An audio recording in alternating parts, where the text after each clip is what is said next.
Welcome to Catholic Ed for All, your weekly insight into topics of special education in Catholic schools. My name is Dr. Raul Escarpio, and I invite you to join me each week as we learn how to be more inclusive in Catholic schools and continue to live out St. John Paul II's message of open wide the doors to Christ. Many thanks go out to RCL Benziger, who is generously sponsoring this podcast. RCL Benziger enriches the worldwide Catholic community by providing the most engaging and highest quality resources, programs, and services rooted in the rich and diverse tradition of the Catholic faith. And now, on to our show. On the show today, I am joined by Mr. Paul Maestranzi, principal of St. Pius V School in Lynn, Massachusetts. Hello, Paul. Welcome to the show, and thanks for being here. Hi, Raul. Thanks for having me on. I'm so glad you can be here today, Paul. Paul, can you please Well, tell the audience a little bit about yourself? I am the principal here at St. Pius V in Lynn. I've been at St. Pius V since the mid '80s, the mid 1980s, and primarily in the role as a teacher. I've been the principal for the last 18 years.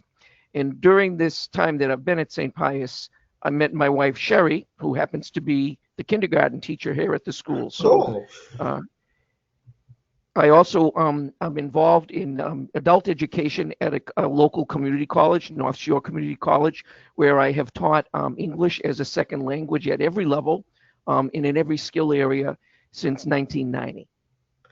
fantastic. So we already have things in common. I was joking with Paul off air that we are one stick away from having the same name, right, Paul?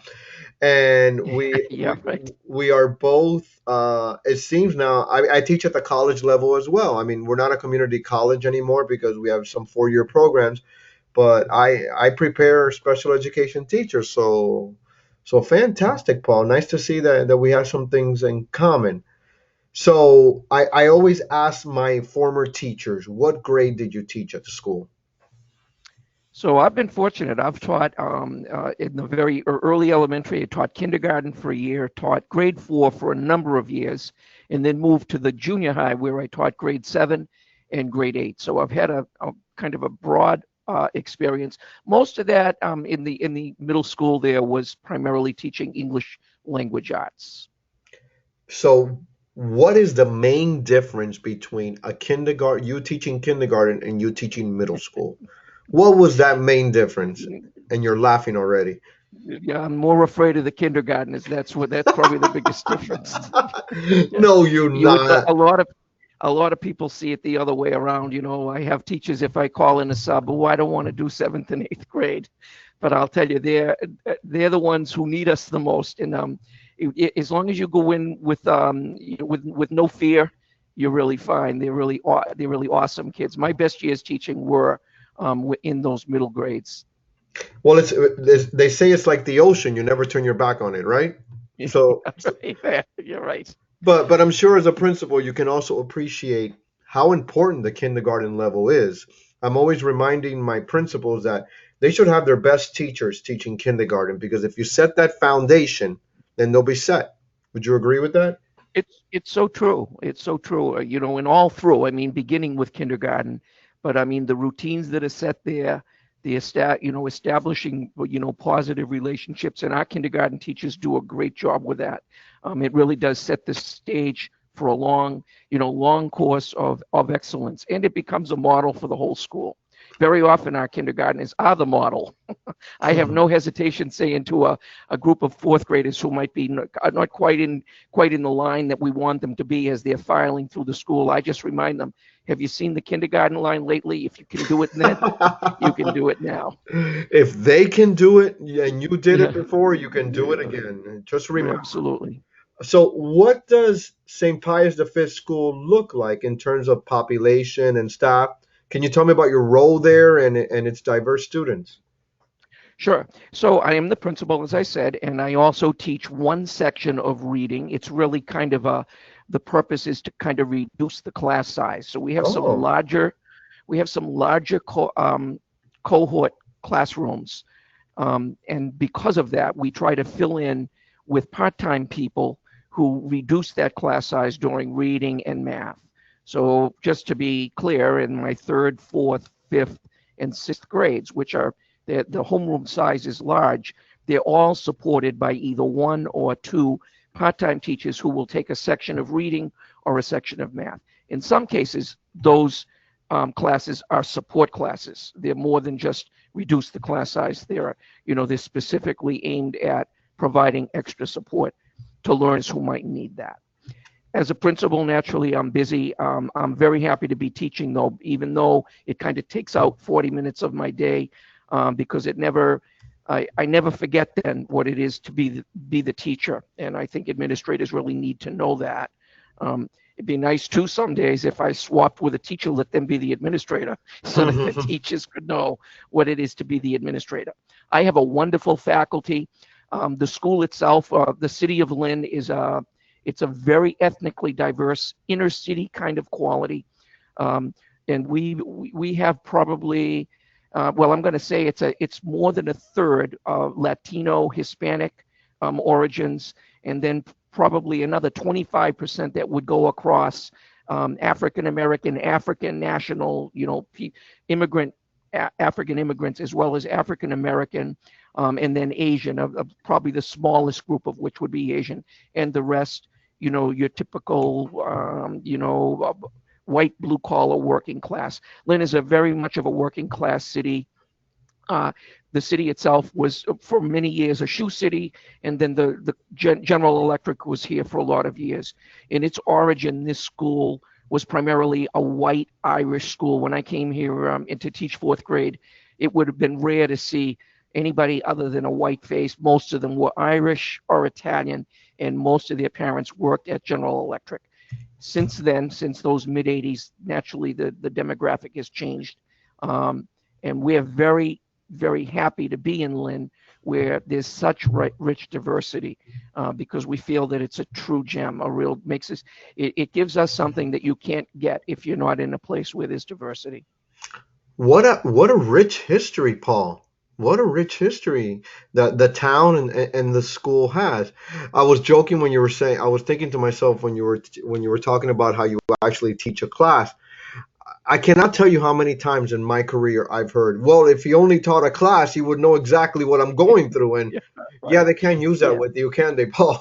Because you could just say, I do know what you're going through. I know what it is to get my grades in on time. I haven't forgotten because I'm a principal, because I have to turn in my grades on time. I know what it is to lesson plan. So this is like, I hope a lot of principals are paying attention right now, because you're setting the bar high right there, Paul. I tell you one other really critical thing for me in terms of my career here is, first, I'm the only one of 10 Irish Italian Catholics who did not attend a parochial school. All of my siblings, even those who were in the suburb. And so the last place I thought I would have landed, and I was really very blessed to have landed at St. Pius. The school's entire history was under the parish, of course, worked with the Sisters of St. Joseph of Boston, and I really want to raise their flag. I am the first lay principal, and I'm the only non-CSJ. So I've carried on their tradition, and having worked with them in the mid-'80s, it really developed a lot of my pedagogical skills that are now kind of a foundation for me. And I'm proud to be carrying on the tradition along with the rest of the lay faculty here in doing the ministry that these sisters did, albeit in very different kind of circumstances. Fantastic. And I don't know if you're aware, but every time you compliment a sister, you get bonus points in heaven. So you're like, you're tallying everything up. You're hitting all the boxes right now. So we're setting, the Lord is actually rolling his eyes at me right now a little bit for saying things like that, but let's move ahead. So, I heard you just completed an 8-credit course with Boston College's Lynch School of Education about serving exceptional learners in Catholic schools. Is that correct? That is right. So I went to a presentation that was at the Catholic Schools office here in Braintree, Massachusetts, under our new superintendent, and she's been very good in terms of trying to bring resources to principals and to faculties in the Catholic schools in the diocese.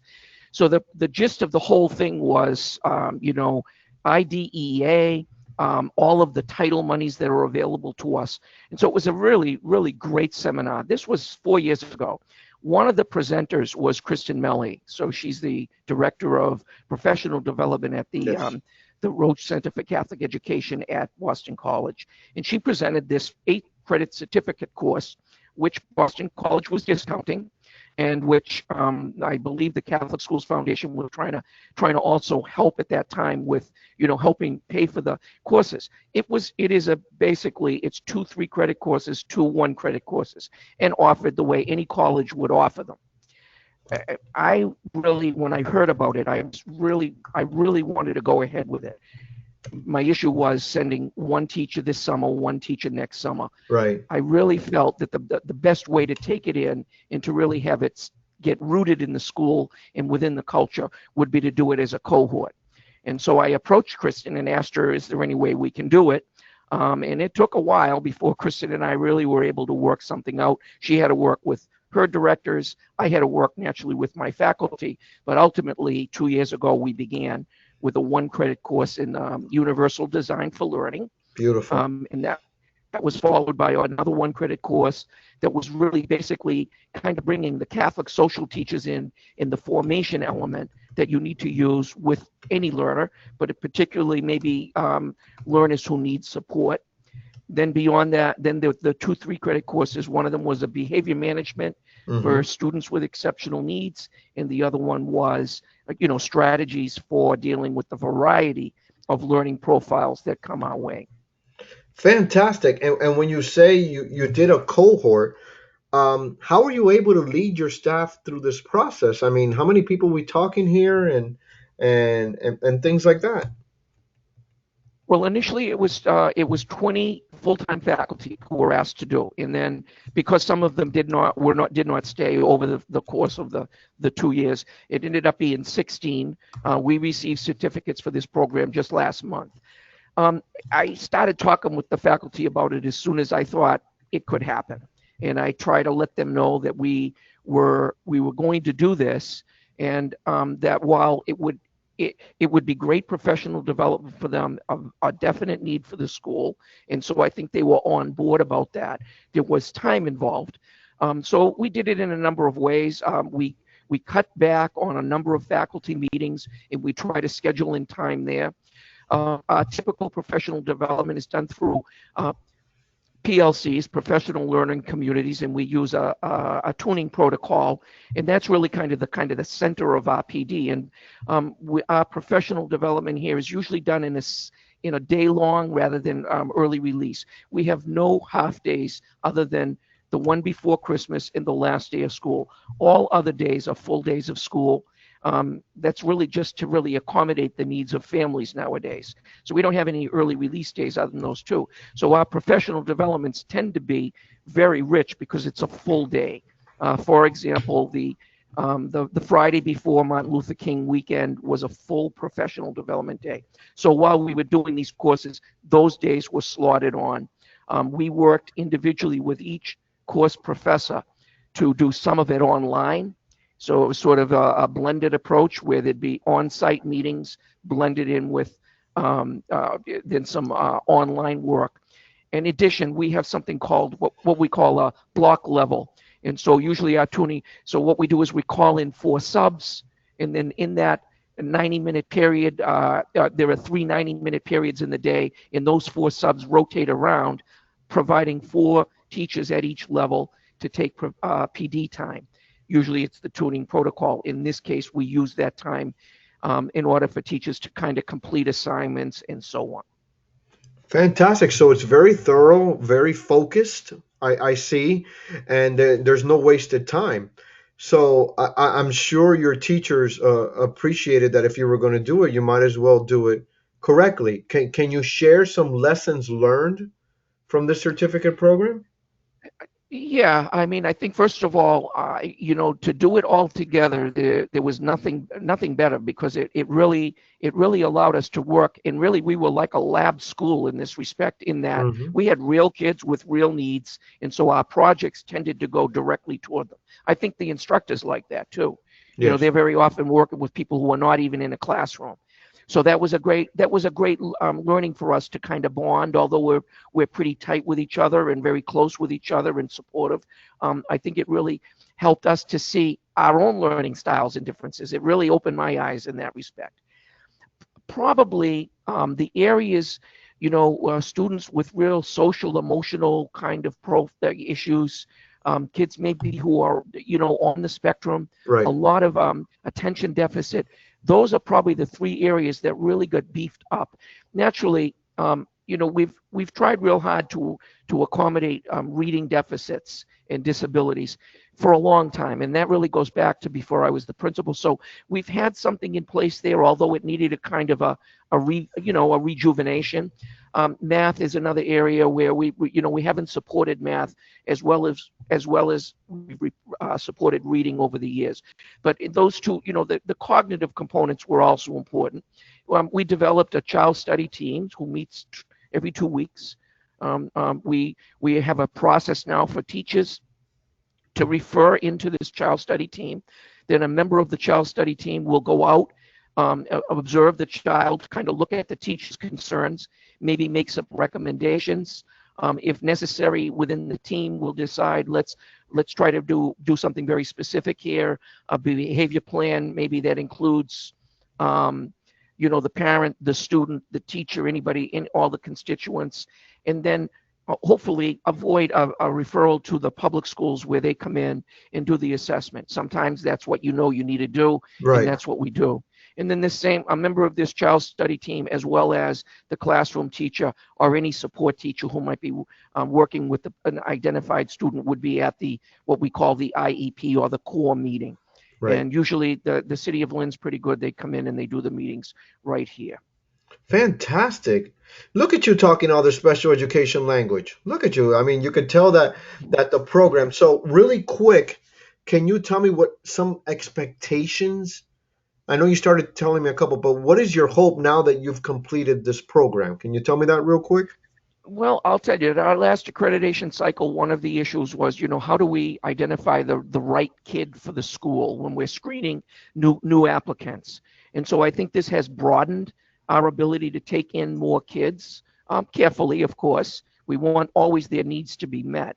But I think, because we did this together and because the teachers sat in the same room with the administrators working next to each other, I think it really made us a team who can really be at the table to do the thinking that we need in order to address every kid's need. We want every kid to feel welcome here. We want every kid to be formed in the faith here, and we don't want to eliminate a kid who we can address their needs if we just widen the scope and widen our own kind of toolbox in terms of addressing whatever needs that might be there. So with that said, I believe we could easily say we can accommodate most moderate special needs, and do it very well.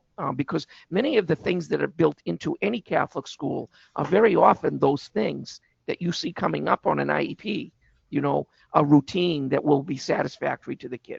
We're known for having strong routines, especially if there's anxiety or social emotional. We try to model Christ. So that's love, right? Amen. So, Amen. Yes. children experience that. Fantastic. And because you had all the staff doing it, the full-time staff, you had total staff buy-in because they were there, and they saw you and your administrators doing the job as well. So I'm sure that helped greatly. So with that being said, Paul, my final question to you is: now that you've completed the program and you've learned so much, both you and your staff, what should Catholic special education look like? Hmm. Well, I would hope it would look at least like what we're doing. I think there's quite a bit more we could do. We don't have any certified special educator here, and that was part of the point of why we did this. I mean, while we're not certified, we've got a much richer background in understanding kind of the broad. We can take a broader perspective. Catholic special education should look like where we can address these needs, including even contracting with a family who maybe they have a child who needs a one-on-one aid, okay, and that's what comes out of the and that's what comes out of the IEP. So we say to the family, look, we're willing to find somebody who'll fund part of this salary for an aid if you're willing to pay a little bit more in your tuition, so that we can actually bring this child from K all the way to 8. And as long as we're feeling that the child is successful and we're meeting the goals, then it's a win. And wouldn't it be nice if that could be the vision, that where we really could address every special need that they would in a public school, especially one that would be really severe like that, maybe a child who really needs an aid one-on-one. Guidance is another area, is huge. And, we have a part-time guidance counselor here. If that could be a full-time position, budget allowing, it definitely would be something we would do in a second. Fantastic. As it should be, Paul, as it should be, meeting the needs of all of God's children. So Right. with that being said, Paul, I want to thank you. I wish you nothing but prayers and blessings as you continue your mission as principal and exceptional learner extraordinaire, trying to meet the needs of everyone. Thank you so much for joining me this afternoon. And thank you, Raul. It's been a pleasure talking with you this afternoon. Well, that's it for this week. If this podcast was a blessing to you, can you please head over to iTunes and subscribe and give us a review or a rating? It really does help other Catholic educators find the podcast and use it as a resource. Thanks again to the amazing people at RCL Benziger for generously sponsoring this podcast. Check out their new resource for Catholic schools, Blessed Are We, Faith in Action, which enables teachers to share the love of Christ with children who have special needs. Visit rclbenziger.com to learn more. Join me again next time as we continue to advance God's kingdom by including all of God's children in Catholic schools and faith formation. Until then, this is Dr. Raul Escarpio. Thanks for listening, and may God bless your day.